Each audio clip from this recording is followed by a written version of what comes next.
What's up, you guys? Welcome back to the channel. And if you're new here, my name is Michelle. I'm not in the United Kingdom. It's just super cold here. I'm in a scarf, but probably I'm exaggerating for a country like this, but it's still super cold. The weather is very chilly. Whoever says it's always hot in Africa, I'm sorry, but you are wrong. We all know that the summer holidays are around the corner, although for us it's super chilly here, it's super cold. But we all know the summer holidays for you guys, for most of the people, are around the corner, and it's the time of the year to travel and try to finish that bucket list of yours and visit the place which you have always wanted to visit. For us here in Tanzania, for us here in Arusha, it means that it's the high season, the peak season of tourism here in Tanzania. So I'm going to feed you guys on the important stuff to know, the tips for travel to Tanzania. It's going to range from safaris to the exclusive beaches of Zanzibar and other islands here in the country. So if it's whether you're coming here for a safari or whether you're just coming for the coast, then this video hopefully is going to be useful to you. So let's get into it. So guys, to begin with, this is like one among the most important things you're supposed to do before booking a trip to Tanzania, especially a safari. If you want to do a safari in Tanzania, if you want to come to Tanzania, go game driving, you want to see the big five, you want to see a giraffe, you want to see the baby animals, then this is a very important tip for you guys, and that is booking your trip with a safari agent prior to your arrival. This is very important, guys. There are hundreds, if not, no, actually there are thousands of safari agent companies here in Arusha only. We all know, or if for you guys who don't know, Arusha is the tourism hub of Tanzania mainland. It's the tourism hub. It's where your safari begins, and it's where all things begin. So if you're going to come to Tanzania, especially for safari, it might save you so much time and money to do that if you book your trip with a tour agent. There are hundreds, thousands of tour agents companies here in Tanzania, and there are thousands of them here in Arusha only. So it's necessary for you guys to do enough research on which tour agent company is suitable for you, in consideration to your taste, budget, comfortability, and where you want to go. There is so many things to consider, guys, but those ones are among the important one, among the necessary.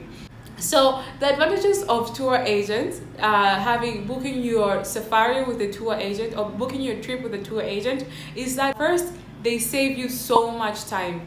They save you so much time in finding accommodation. They save you so much time when you arrive here, when you go for a safari, in spotting the animals, in taking to the exact areas. They save you so much money too. They save you so much money because, again, coming here to Tanzania and do a safari on your own will turn out more expensive than booking your safari or booking your trip with the tour agent company. An example of a tour agent company, this is not sponsored or anything, but an example of a tour agent company is Life Expeditions, which these guys have their website on Google. If you go on Google, you can find them, and from their website they have different kind of tour packages, from Mt.Kilimanjaro climbing to safari to exploring the savannah, the endless plains of Serengeti, to relaxing on the white sand, blue water beaches at Zanzibar, to even exploring the gorillas in Uganda. So when you go to their website, you can find different packages that are already customized, and you can choose one according to your budget. But again, these guys give you an option of customizing your own safari according to your budget, according to your level of comfortability, and according to what you want to see. So again, you can talk to them, you can chat with one of their salesperson, and they will guide you along your whole safari planning or your whole trip planning to Tanzania. Another advantage of a tour agent is that they have guides who know Tanzania inside out. They have guys who have been on the market. They have guys who have been to Serengeti, to Ngorongoro, to all these national parks, tourist destinations. A good safari equals to a good experienced guide. If you get a good guide, then your safari is going to be the best ever. You're going to have the best experience ever. So it's also so necessary for you guys to research on your guides. After picking your company, it's also necessary to do a little research on the company and check on their guides.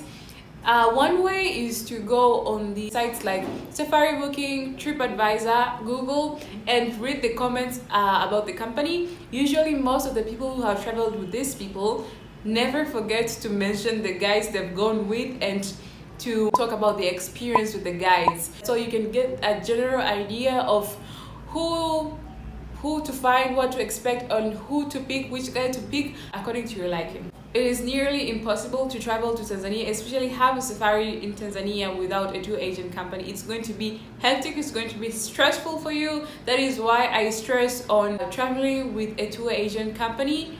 Unless you are a person who has been here in Tanzania and has been exploring these areas, these places, these national parks for quite some time too. Because even for us here, the locals, we also need to hire one. We cannot do it on our own, despite being born and raised here. Moving forward, we have the visa. So again, the visa is one among the easiest things to attain when traveling to Tanzania. You have two options. You can get your visa on arrival, or you can get your visa before arrival. Getting your visa before arrival requires you to fill a form online and make a payment of $50. It takes maximum 4 days for you to get your visa, maximum 4 days before coming here to Tanzania. So you can fill your visa form a few weeks, maybe 2 weeks before coming to Tanzania, before traveling to Tanzania, and make your payment, then you will get your visa. One of the advantages of getting your visa prior to arriving here is that you get to avoid queuing at the airport. But again, if you don't mind that, or it's just like something which was quickly planned, then you can get your visa on arrival. You can get your visa at the airport for the same price, which is $50, and then yeah, you're good to go. Now, for these past few years, we have been in one of the most dramatic position, and that is COVID-19. Ever since COVID-19 broke out, so many things went astray, including even tourism here in Tanzania. So let's move to the next part, from COVID-19 to yellow fever to malaria, in whole one section of health. So let's start with COVID-19. So to enter the borders of Tanzania, you need a negative COVID-19 RT-PCR test that has been taken 96 hours or 4 days before arrival. Then 24 hours again before you traveling to here, or 24 hours before your arrival, you also need to take an online surveillance form, and then take a rapid test when you arrive here, a rapid COVID test, which costs around $10 for Tanzania and $25 for Zanzibar. What if I am vaccinated?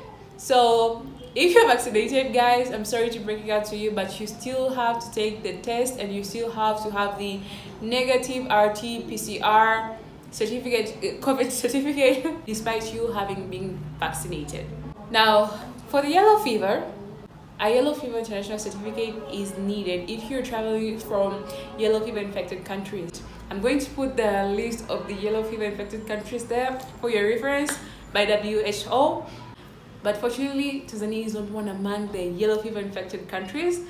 But if you travel from Tanzania to Zanzibar, then at the Zanzibar airport, or the Zanzibar authorities are going to ask you to show this yellow fever certificate. Tanzania might not be a yellow fever affected country, but Tanzania is a high risk area for malaria, especially when you go on a safari. So you are advised, and I advise you to consult your doctor so that he or she can give you prescriptions that suit you, whether are anti-malaria pills or vaccinations or whatever. But please first, before traveling to Tanzania, consult your doctor. There are also other advised vaccinations that you can get before traveling to Tanzania that include typhoid, polio, and tetanus. I'm also gonna put them there So you can discuss this with your doctor and see if it's necessary or see if they suit you. Back to the malaria. For the malaria, you are also advised, I advise you guys, for malaria, I advise you guys to pack long-sleeved, light-colored clothes. Avoid dark clothes like my jacket here. Avoid black clothes, avoid dark blue clothes, avoid very dark gray clothes. And also you can try to use a mosquito repellent that has 50% DEET while you are on a safari. Most of the accommodations here are going to have mosquito nets coming along with the bed. You're going to find mosquito nets on your bed, on the beds. And this is to protect you from mosquitoes at night when you sleep. But again, if you end up in an accommodation where they don't have a mosquito net, then just know that that place is still highly controlled and they have invested on mosquito control facilities. So don't be worried. Let's talk about money. So I highly recommend, I highly advise you guys to carry cash while you are traveling around the cities or traveling around Tanzania, whether you go to the safari or you go to any part of the city. I advise you guys to carry some spare cash rather than depending on credit cards or other methods of e-payments like PayPal or anything, because again, Tanzania still has room for development when it comes to this kind of payment systems.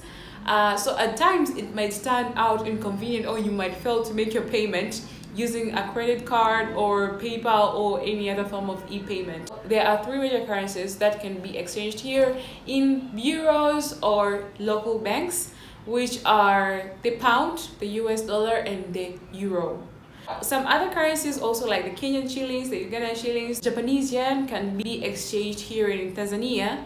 But unfortunately, there is also a number of currencies that cannot be exchanged here at the bureaus here. Also gonna put the exchangeable currencies there on the screen for you guys to see here in the country. But it's also good for you guys to research on if your currency is exchangeable here. So if it's not exchangeable, you can exchange it to one of the major currencies in your home country, then come and change it again to Tanzania.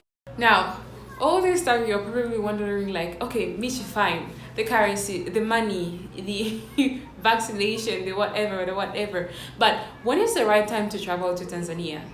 The answer is any time of the year is the right time to travel to Tanzania. If you want to decide on your time to travel to Tanzania, then you have to consider a number of things, which may be maybe your budget, your time of travel, your length of travel, and your destination, like where you want to go. Is it the Serengeti or whatever, plus what you want to see, I'm going to talk about the safari first, because it's one among the most crucial parts of tourism here in Tanzania. The peak season, as I mentioned in the beginning of the video, the high season for safari here in Tanzania is usually around mid-June to mid-October.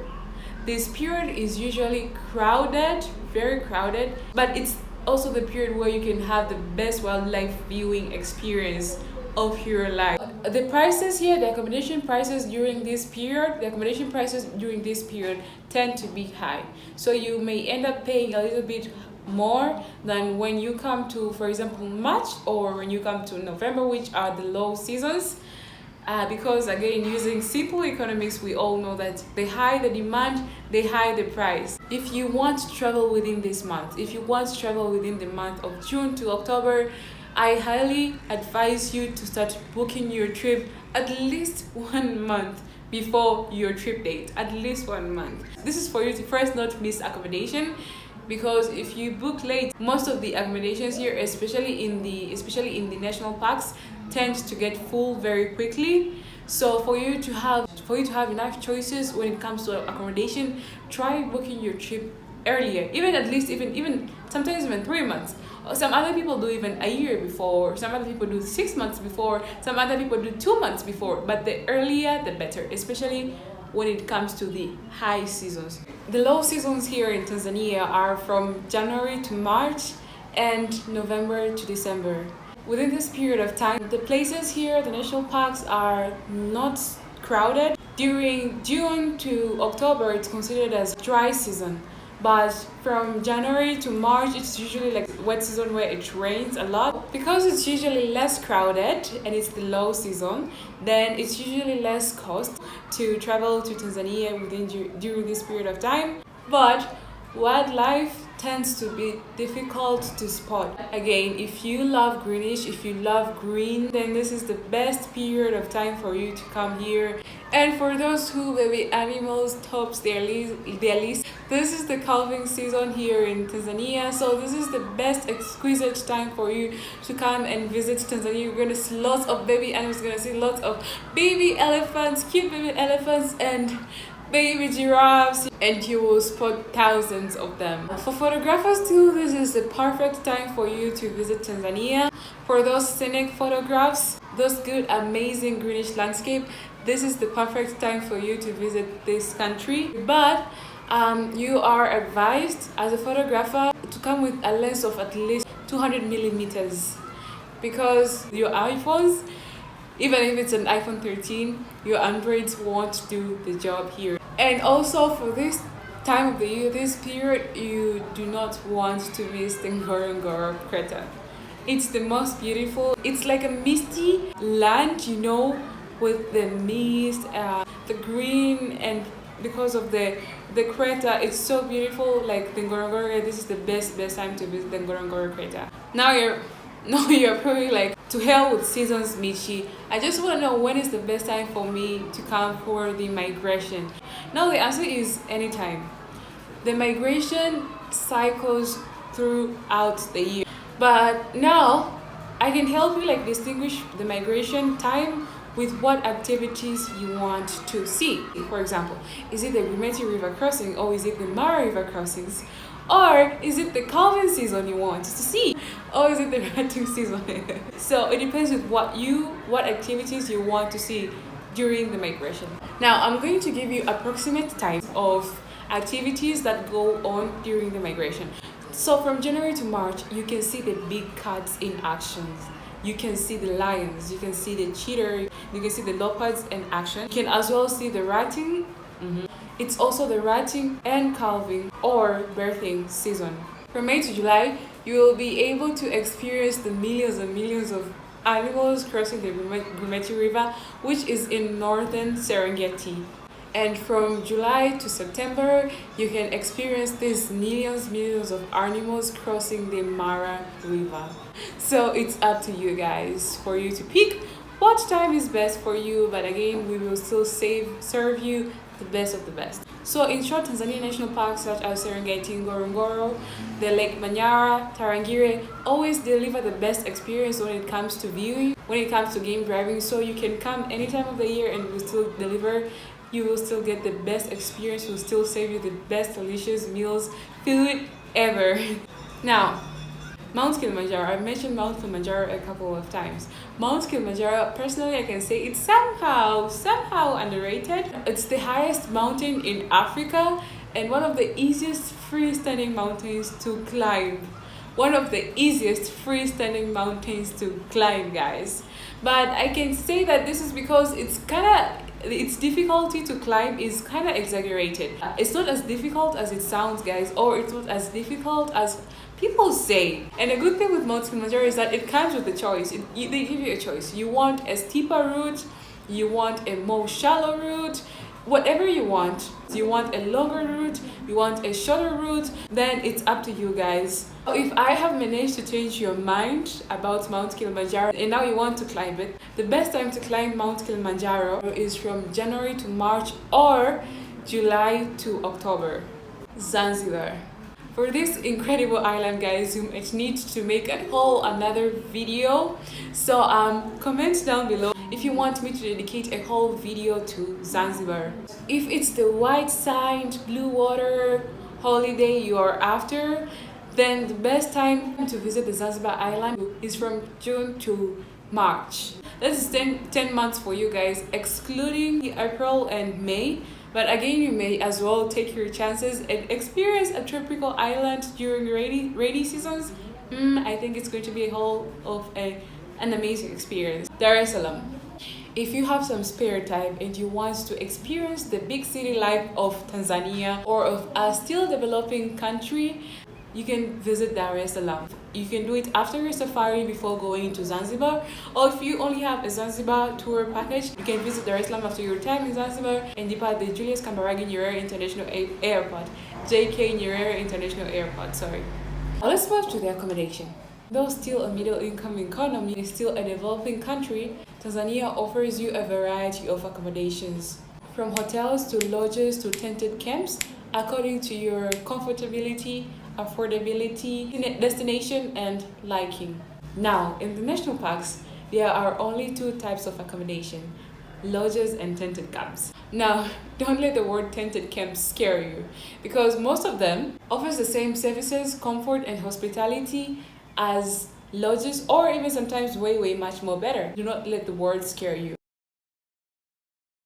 Moving on to the next part, which is food. I recommend that you guys be super careful. Again, here you have to be the most careful ever, and especially if you think that you have a very sensitive tummy, a very sensitive stomach, or your body is sensitive, because Tanzania's hygiene is not one of the best. So you have to be super careful with what you take in, with what you eat, especially when you are on the road or around the street. Do not eat anywhere. Personally, even myself, despite being a local, I still have to be super careful of what I eat and where I eat it from. When you arrange your trip with a travel agent, most of them are keen. Pay attention to also your food preferences. So they will ask you if you have any food preferences. For example, if you are vegan, or if you're vegetarian, or if you are allergic to some stuff, for example, like garlic or anything. So you can mention this to them, and they will be careful to inform this to any of the accommodations that you are going to stay at, and they will put this into consideration. For the LGBTQ community, Tanzania is still a very conservative country. We are still not open to such way of living. We are still a very conservative country, so meaning that relationship between people of the same sex here is restricted, and it's still kind of weird. If you are into this kind of same-sex relationship, then I would advise for you guys to try and keep it low, try and keep it private, very super private. But again, this does not only work for people who are in a relationship with the same sex. Again, still Tanzania is still that conservative that even getting touchy or kissing on the streets, on the road is still an issue here. It's still a big deal. So if you guys don't want to put too much attention to yourselves, if you guys don't want to be stared at or looked at, then I would advise for you guys to also try and not be all that touchy and all that like all that with your partner when you are here. To finish our video, I'm going to tip you guys with things to carry when you come here. You carry warm clothes because it gets chilly here, it gets super cold. Also, please guys, carry a universal adapter, because you don't want to come here and fail to charge your things, charge your equipment, charge your laptop, or charge your phone. Tanzania use the same plug as the United Kingdoms. We use the one with like three pins, but we also have other kind of different ones. To just make it simple, carry a universal adapter. If you're gonna go to Zanzibar, and this does not only work for Zanzibar, because again, it's so necessary to take care of your skin. If you're gonna go to Zanzibar, or if you're gonna just be walking around here daily and stuff, I advise you to carry your sunscreen. Lastly, again, a reminder, I advise you for you guys to carry your mosquito repellent or spray. If it's a mosquito repellent, carry one which is 50% DIT.